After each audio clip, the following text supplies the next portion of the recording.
Isang araw, tanghaling tapat, biglang lang na-atake. Yun, muntik na mamatay. O, na-stroke at the age of 44. Pagkatapos, tinalaw yung sa ospital, araw-araw may gamot o maintenance. Ang dami. Pero wala, hindi nagbabago. Parang yun lang. Minimaintain ka lang sa gamot pero hindi naman sinasabi na pinapagaling ka. Parang nakaantay ka lang ng pangalawang stroke. Kaya nung malaman ko si Karay na pumunta ako rito. Sa ngayon, nung unang 3 linggo, wala, umiinom kami ng herbal. Pero yung gamot na maintenance namin, dahil takot kami, tigilan, sige pa rin inom namin. Wala, nagbabago sa amin pa rin. Sabi ko sa kasama ko, na si Dr. Balyonga na, wala pa rin, subukan din, huwag tayo matakot. Tanggalin ito yung maintenance natin. Tuloy natin itong herbal na lang, puro herbal. Yung ginawa namin, dati yung blood pressure ko, naglalaro sa 150, 160 over 100 minsan. Umabot sa 100 ang diastolic ko. Minsan 90 pa mababa dahil kainom ko lang ng gamot. Ngayon, nung herbal na ako, nag-smooth yung blood pressure ko ngayon. 130 over 80. Minsan, bumaba pa, 120 over 70 pa minsan. Saka nawala yung yung pananakit sa katawan ko. Hindi na ito dati na isang araw, di ako sigurado na para akong matutumba na di maintindihan. Kinakabahan ako parati pag walang gamot. Ngayon, puro lang. Herbal lang, puro herbal. Kaya nga po, yung natin namin, kung sa 3 taon akong walang pakinabang, itong 3 taon ko siguro, mahigit pa. Itutulong ko na rin sa kapwa, sabi ni Karay. Ay bago mag 8 months nung pinadoktor ko siya, meron siyang butas sa puso. Tapos malaki din yung kanyang dibdib, lumaki yung dibdib niya. Tapos nung 8 months na siya, yung nakilala namin si Karay, siya yung nagbigay nung herbal. Kasi nga for operation na siya by butas po yung puso niya. Sabi po kung sa St. Luke's kami, mga 500,000. Sabi ko gano'n, kung pa-laboratory nga namin, sabi ko mahirap nga kami makakuha pang pa-laboratory pa lang.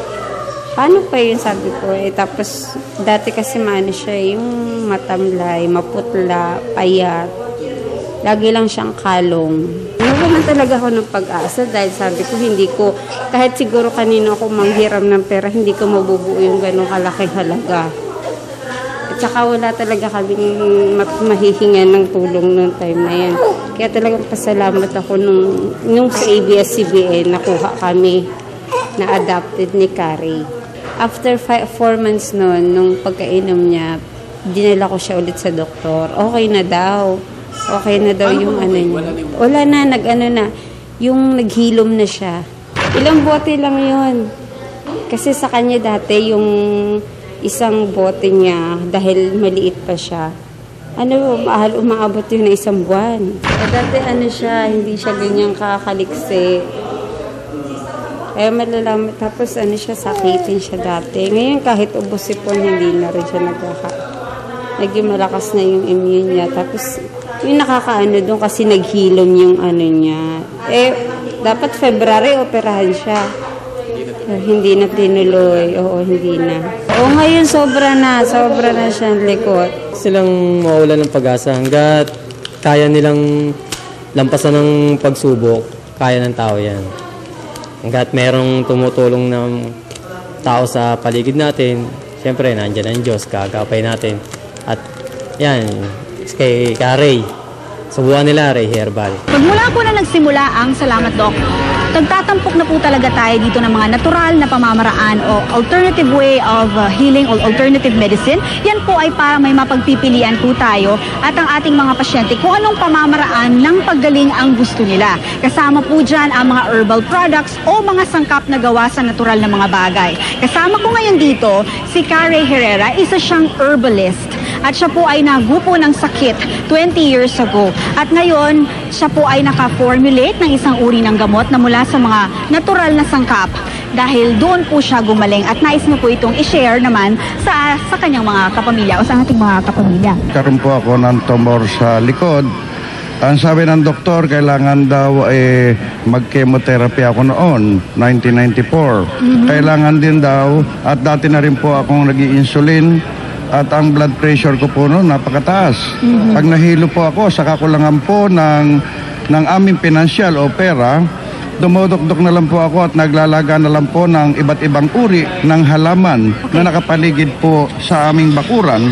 Stage 4 po ako noon, 1994. Okay. At mula noon, makikita nyo sa aking larawan noon, sa kabila ng aking kawalang pag-asa, Oo. na ang aking pananalig na lang ay inilaan ko sa Panginoon Diyos at ang aking buhay inilaan ko na sa talagang sa aking kamatayan.